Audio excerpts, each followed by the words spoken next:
Parfois, sans comprendre pourquoi, un poids invisible semble s'installer en nous. Comme un voile léger mais oppressant, il obscurcit notre clarté, freine notre élan, étouffe notre paix. Il suffit d'entrer dans une pièce, de croiser un regard, d'écouter une parole chargée de tension, et soudain notre énergie vacille. Ce sont des instants presque imperceptibles, mais qui laissent une empreinte profonde dans notre champ intérieur. Ce malaise subtil ne crie pas. Il s'insinue doucement, presque avec élégance, jusqu'à s'installer dans notre corps, nos pensées, nos gestes. Nous nous sentons fatigués sans raison, irrités sans cause, tristes sans événement précis. Le monde extérieur semble s'infiltrer dans notre monde intérieur, et nous ne savons plus distinguer ce qui vient de nous et ce qui nous a été imposé. C'est dans cette confusion que naît la souffrance silencieuse. Reconnaître cette sensation est le premier acte de lucidité. C'est tendre l'oreille à ce que le corps murmure, à ce que le cœur soupire. C'est accepter que nous sommes poreux, sensibles, et que cette sensibilité est une force lorsqu'elle est éclairée par la conscience. Sans conscience, elle devient vulnérabilité. Avec conscience, elle devient sagesse. Dans l'enseignement bouddhiste, ce que nous appelons énergie négative n'est pas un ennemi à combattre, mais une manifestation du déséquilibre.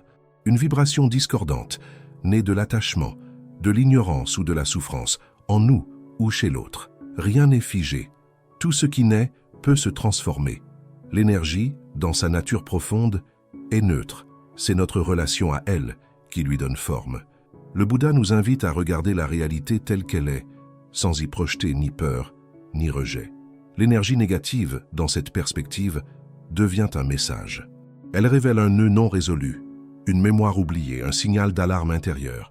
Elle est une invitation silencieuse à revenir en soi. Ignorer ce signal revient à tourner le dos à une occasion de croissance intérieure. Plutôt que de fuir ou de réagir, le pratiquant bouddhiste s'arrête. Il observe, il accueille. Car c'est dans cet accueil profond, dans cette présence dénuée de jugement, que la transformation devient possible. L'énergie ne se détruit pas, elle se transmute. Et cette transmutation commence toujours par une reconnaissance compatissante. Beaucoup des fardeaux que nous portons ne nous appartiennent pas. Ils viennent de nos parents, de nos ancêtres, des blessures non guéries transmises de génération en génération. D'autres sont semés dans notre esprit par les paroles tranchantes, les silences pesants, les regards qui jugent ou ignorent. Chaque interaction devient une empreinte, chaque absence un poids muet. Et pourtant, parce que nous les avons intégrés sans questionner, ils nous semblent familiers. Nous croyons que ces tensions sont les nôtres, que ces lourdeurs nous définissent. Mais en vérité, ce ne sont que des passagers. Ils sont là, pour un temps, mais non pas à devenir nos compagnons de route. Leur présence indique simplement qu'il est temps d'éclairer l'ombre. Le bouddhisme nous apprend à regarder avec les yeux de la sagesse, à interroger nos ressentis, à dénouer les fils invisibles de notre mal-être. Quand nous reconnaissons ce qui n'est pas à nous, nous pouvons doucement, avec compassion, le laisser partir.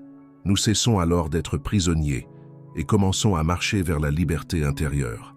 Une liberté silencieuse, mais profondément transformatrice. Une pensée n'est jamais neutre. Elle porte en elle une fréquence, un écho, une direction.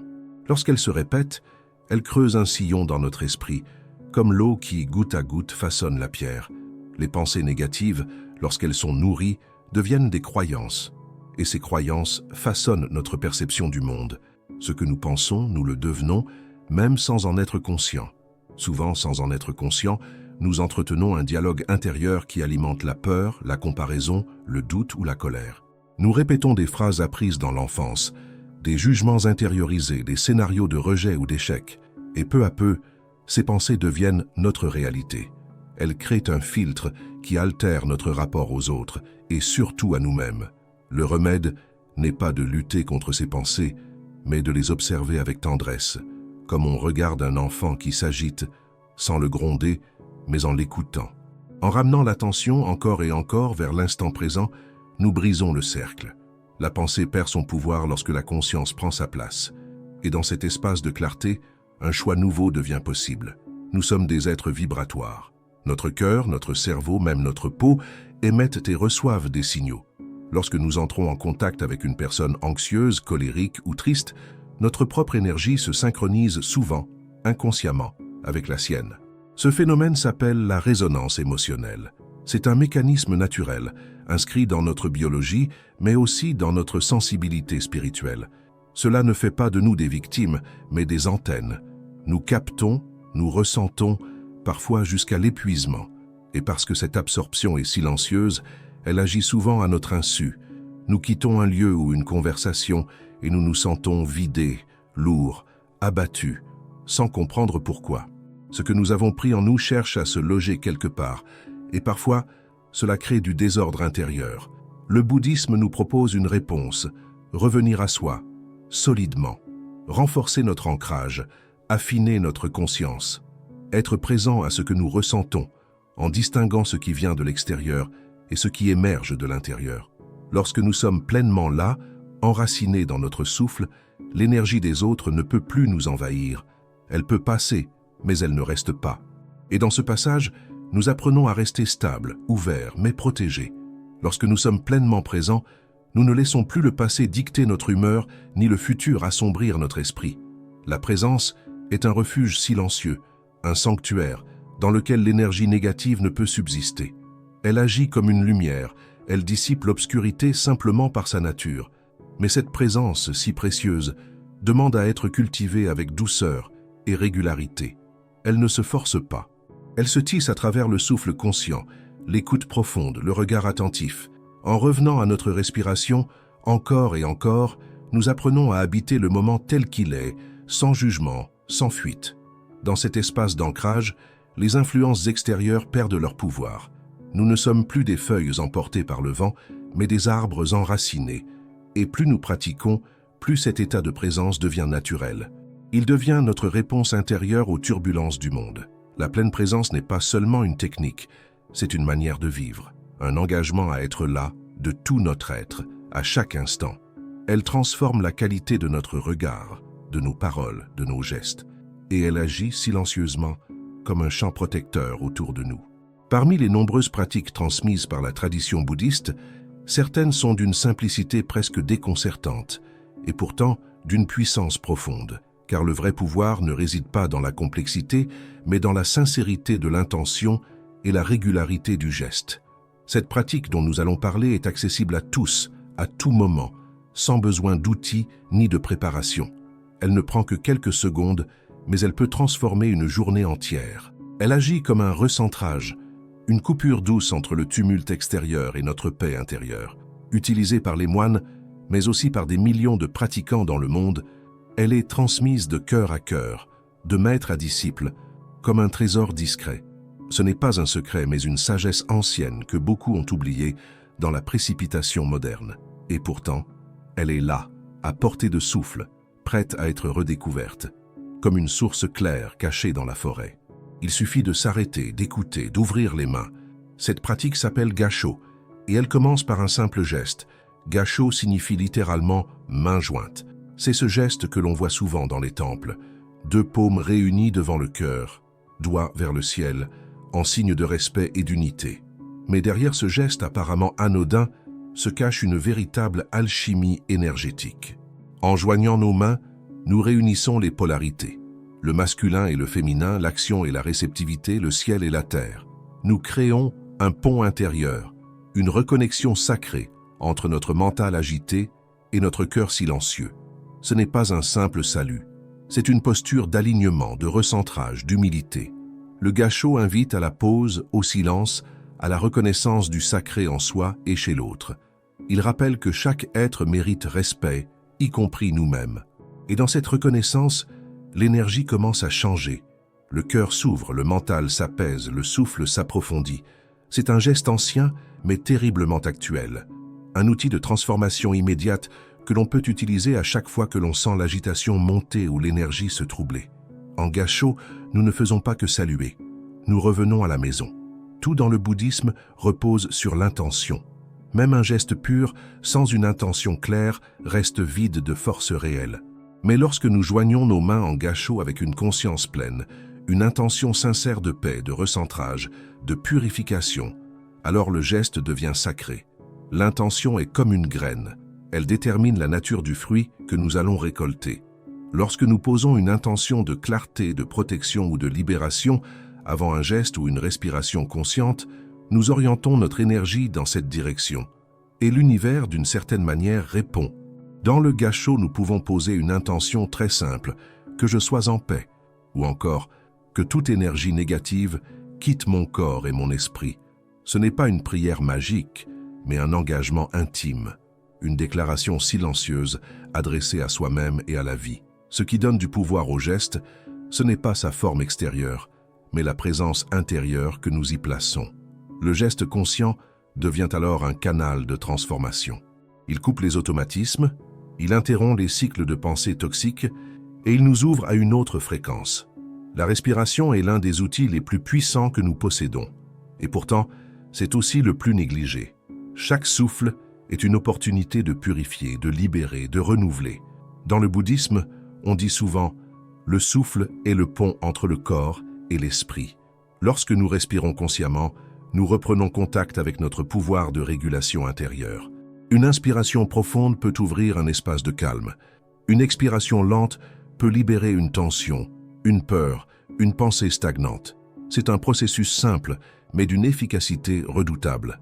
Associer la respiration au gâchot décuple son pouvoir. Inspirez en joignant les mains, expirez en posant votre intention. Sentez l'énergie descendre, se poser, se purifier. À chaque souffle, vous coupez les liens invisibles qui vous attachent à l'extérieur. Vous redevenez souverain dans votre propre espace. Vous pouvez même visualiser à chaque expiration une lumière douce qui nettoie tout ce qui ne vous appartient pas. Une brume grise qui quitte votre poitrine, vos épaules, votre dos, et qui se dissout dans la lumière du moment présent.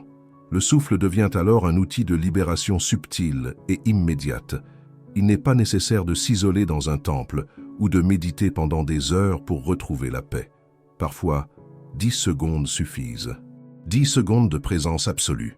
10 secondes pour se recentrer, respirer, poser une intention claire. Ce rituel court peut devenir une boussole dans les moments de tempête. Fermez les yeux. Joignez les mains en gâchot. Inspirez profondément. Puis, dans l'expiration, imaginez que tout ce qui vous alourdit quitte votre corps, comme une brume qui se dissipe. Dites intérieurement « Je choisis la paix ». Je relâche ce qui ne m'appartient pas. Et restez là, encore un instant. C'est tout. Cette pratique simple peut être faite n'importe où, dans les transports, au travail, avant une réunion, après une conversation tendue. Elle devient un refuge portatif, un retour immédiat à soi, à l'essentiel. Et plus elle est répétée, plus elle devient puissante. Ce n'est pas un automatisme, c'est une offrande à vous-même. 10 secondes où vous vous rappelez que vous avez le droit d'être en paix, que votre espace intérieur est sacré et que vous avez le pouvoir d'en prendre soin ici et maintenant. Dans un monde bruyant, le silence est devenu un luxe. Pourtant, c'est dans le silence que notre vraie nature émerge. Le silence ne juge pas, ne s'agite pas, ne se défend pas. Il contient tout, et dans ce tout, il guérit. Il est l'espace dans lequel les énergies perturbées se dissolvent d'elles-mêmes. Lorsque nous faisons une pause en pleine agitation, ce n'est pas de la fuite, c'est un acte de souveraineté. Nous choisissons de ne pas réagir, de ne pas absorber, de ne pas alimenter. Le silence devient alors un bouclier invisible, une barrière subtile qui protège notre paix intérieure. Même quelques instants de silence conscient, associés à une respiration lente, peuvent restaurer notre équilibre énergétique. C'est comme si notre être profond respirait enfin après avoir été submergé. Et dans cette respiration, il retrouve sa lumière, son axe, sa justesse. Les maîtres zen enseignent souvent que le silence est la plus haute forme de réponse. Non parce qu'il ignore, mais parce qu'il contient la sagesse du non-attachement. Dans le silence habité, il n'y a pas d'hostilité possible. Il n'y a que présence, et cette présence désarme tout. L'esprit ne fait pas toujours la différence entre ce qu'il vit et ce qu'il imagine profondément. C'est pourquoi la visualisation est un outil si puissant dans la pratique bouddhiste. Elle permet d'inviter par l'image intérieure des états de paix, de clarté et de sécurité. Imaginez une lumière dorée au-dessus de votre tête, une lumière douce, chaude, bienveillante. Elle descend lentement sur vous, traverse votre crâne, votre poitrine, vos bras, votre ventre, jusqu'à vos pieds. À chaque passage, elle dissout ce qui est lourd, flou, tendu. Elle vous enveloppe d'un cocon de sérénité. Cette lumière, vous pouvez la charger d'intention, qu'elle me protège, qu'elle purifie mon cœur, qu'elle m'aide à rester stable face au monde. Plus votre intention est claire, plus l'effet de la visualisation s'amplifie. Et plus vous y revenez, plus ce rituel devient réel. Ajoutez à cela un sentiment de compassion. Pour vous-même, pour ceux qui souffrent, même pour ceux qui vous ont transmis cette énergie négative sans le vouloir. La compassion adoucit tout. Elle transforme les barrières en ponts. Qu'elle vous rappelle que la paix n'est jamais une fermeture, mais une ouverture éclairée. Les mots ont une vibration. Chaque syllabe est une onde. Dans le bouddhisme, les mantras sont utilisés non pas pour convaincre, mais pour harmoniser. Ce sont des sons sacrés, porteurs d'énergie, qui résonnent jusque dans nos cellules. Ils ne s'adressent pas à l'intellect, mais à l'âme. Un mantra peut être simple. Il peut être récité mentalement, doucement, comme un souffle. Par exemple, Om Mani Padme Hum, le mantra de la compassion. Ou encore Namo Amida Butsu, pour invoquer la lumière du Bouddha Amida. L'important n'est pas de tout comprendre, mais de vibrer avec sincérité. Répétez ce mantra dans un moment d'agitation. Laissez-le couler dans votre respiration. À chaque répétition, sentez qu'il nettoie, qu'il équilibre, qu'il recentre. Ce n'est pas une incantation magique, mais une manière de vous syntoniser à une fréquence plus haute. Quand l'énergie négative vous trouble, vous pouvez utiliser le mantra comme une ancre, une corde de lumière qui vous relie à votre sagesse intérieure. Et vous verrez, ce qui semblait pesant se dissout peu à peu, emporté par le rythme paisible des syllabes sacrées. Le monde extérieur ne cessera jamais complètement d'être agité. Il y aura toujours des bruits, des tensions, des épreuves. Mais nous avons la possibilité de ne plus être emportés par cette marée. La pratique, lorsqu'elle devient quotidienne, devient une ancre, une stabilité dans le mouvement. Chaque fois que nous revenons à notre geste, à notre souffle, à notre mantra, nous affirmons intérieurement « Je choisis de rester là, dans ma paix ». Même si le chaos frappe à la porte, nous n'avons plus besoin de l'inviter à l'intérieur. Nous savons que notre centre est plus fort que la tempête. Cette ancre n'est pas une fuite du monde. Elle nous permet, au contraire, d'y revenir avec plus de clarté, de compassion, de discernement. Elle transforme notre présence. Nous ne réagissons plus mécaniquement, nous répondons avec conscience. Et cette conscience est notre vraie force. À mesure que la pratique s'installe, elle devient naturelle, comme respirer, comme marcher. Elle n'est plus un effort, mais une habitude sacrée. Et dans cette habitude, nous découvrons que la paix n'est pas un état passager, mais un mode d'être. Notre esprit a tendance à réagir avant même que nous en soyons conscients. Un mot blessant, un regard froid, une tension dans l'air, et déjà notre cœur se contracte, notre souffle se raccourcit, nos pensées s'emballent. C'est le conditionnement, l'héritage de toutes nos blessures passées. Mais dans la voie bouddhiste, il existe une alternative puissante, la réponse consciente. C'est l'espace que nous créons entre le stimulus et l'action. Cet espace où la pleine présence peut surgir, comme une lumière douce qui éclaire nos choix, là où, au lieu de réagir, nous respirons, nous observons et nous choisissons. Répondre consciemment, ce n'est pas rester passif, c'est choisir une réponse alignée avec nos valeurs profondes. Une réponse qui ne nourrit pas le feu du conflit, mais arrose la graine de la paix. Cela demande de la pratique, de la patience et surtout beaucoup de douceur envers soi-même. Chaque réaction transformée en réponse est une victoire silencieuse, une preuve que nous ne sommes plus esclaves de nos schémas anciens. Et chaque petite victoire renforce notre liberté intérieure, jusqu'à ce que cette liberté devienne un état naturel, paisible, inébranlable. Il arrive que rien autour de nous ne s'améliore.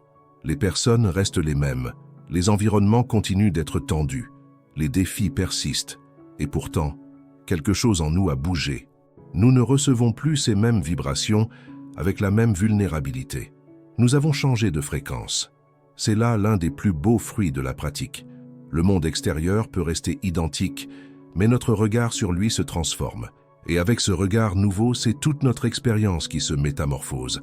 La blessure d'hier devient aujourd'hui un enseignement.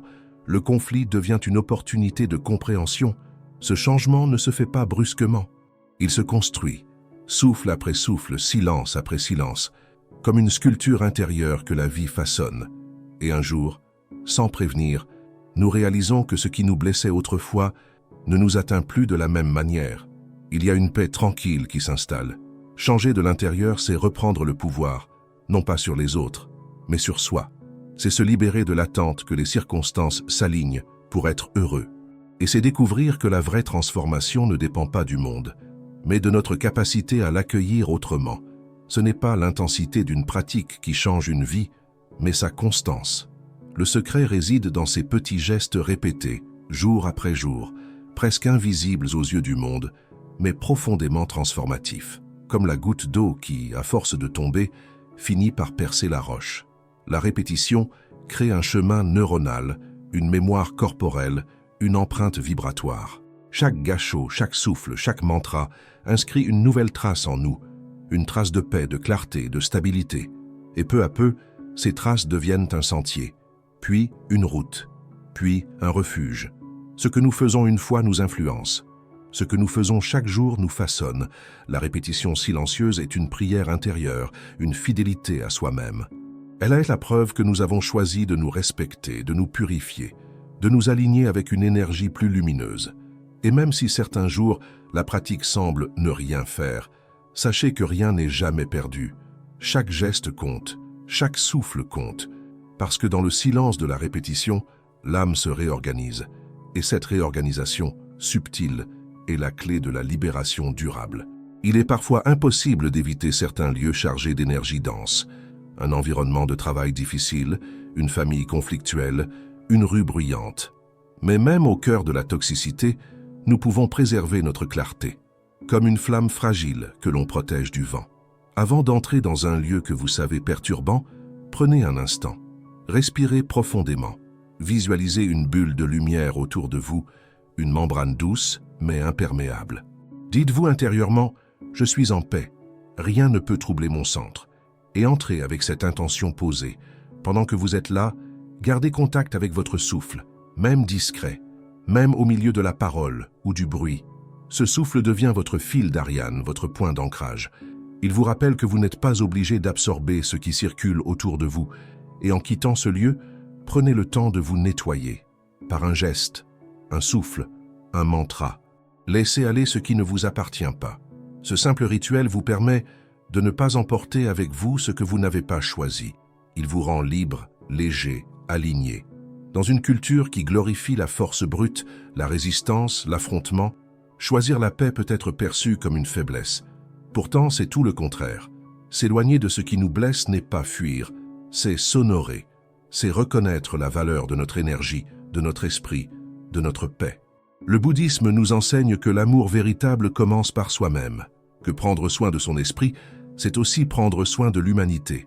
Car un être en paix n'ajoute pas de violence au monde. Il devient un canal de compassion, un miroir de calme pour les autres. S'éloigner, mettre des limites, dire non à ce qui nous détruit, ce sont des actes de courage, des actes de conscience. Ce n'est pas un rejet de l'autre, mais un retour à soi. C'est dire « je me choisis, je me protège pour mieux aimer ». Dans cette démarche, il n'y a ni égoïsme ni indifférence. Il y a de la lucidité, de la responsabilité, de la tendresse. Et cette tendresse est une force immense. Elle est le socle sur lequel une paix durable peut s'installer, pour soi et pour le monde. Il existe un silence particulier, doux et profond, qui s'installe lorsque l'énergie négative nous quitte. Ce n'est pas seulement l'absence de tension, c'est une clarté soudaine, une sensation de légèreté dans le corps, un apaisement dans la respiration. C'est comme si un voile avait été levé. Vous le sentez dans vos gestes, qui redeviennent fluides, dans votre regard, qui s'ouvre à nouveau sans résistance, dans votre esprit, qui cesse de tourner en boucle. Parfois, c'est une sensation de chaleur dans la poitrine, ou même une envie de soupirer longuement. C'est le corps qui remercie en silence. Il ne s'agit pas d'une euphorie artificielle, ni d'un soulagement temporaire. C'est une paix stable, enracinée, une paix qui ne dépend de rien d'extérieur, mais qui naît de votre propre réalignement intérieur. Elle peut être discrète, mais elle est vraie. Et surtout, elle ne demande aucune validation extérieure. Vous savez de l'intérieur que quelque chose a changé. L'énergie n'a pas été combattue. Elle a été vue, accueillie et relâchée. Et dans ce relâchement, votre espace intérieur retrouve sa clarté naturelle. Les moines, même les plus expérimentés, ne sont pas à l'abri des énergies lourdes. Ce qui les distingue, c'est leur manière d'y répondre. Plutôt que de réagir ou de se contracter, ils s'inclinent intérieurement. Ils reconnaissent l'énergie sans s'y identifier. Et ils reviennent immédiatement à la pratique. Souvent, cela commence par un geste lent, joindre les mains, baissez légèrement la tête. Posez un souffle conscient. Puis, dans le silence, ils récitent un mantra, marchent en pleine conscience, ou offrent une pensée de compassion à l'origine de cette énergie. Ils transforment l'ombre en offrande. Ils ne cherchent pas à fuir la lourdeur, mais à la traverser avec dignité. Et surtout, ils ne la prennent pas personnellement. Ils savent que l'énergie négative n'est qu'un nuage passager. Elle ne définit rien. Elle ne dit rien de leur valeur, ni de leur paix. Cette attitude est un enseignement en soi. Elle nous rappelle que nous avons toujours le choix, celui de nourrir l'agitation ou celui de cultiver la présence. Et que, dans cette présence, même les vibrations les plus sombres finissent par s'apaiser. La beauté de cette pratique, c'est qu'elle ne demande pas de changer de vie. Elle s'intègre dans les interstices de notre quotidien. Dans une salle d'attente, dans une cuisine, en marchant dans la rue, chaque moment est une porte d'entrée vers la pleine présence. Commencez petit. Un gâchot le matin, avant d'allumer votre téléphone. 3 respirations conscientes avant un appel. Un mantra silencieux en marchant. Ces gestes simples, répétés chaque jour, deviennent des racines profondes.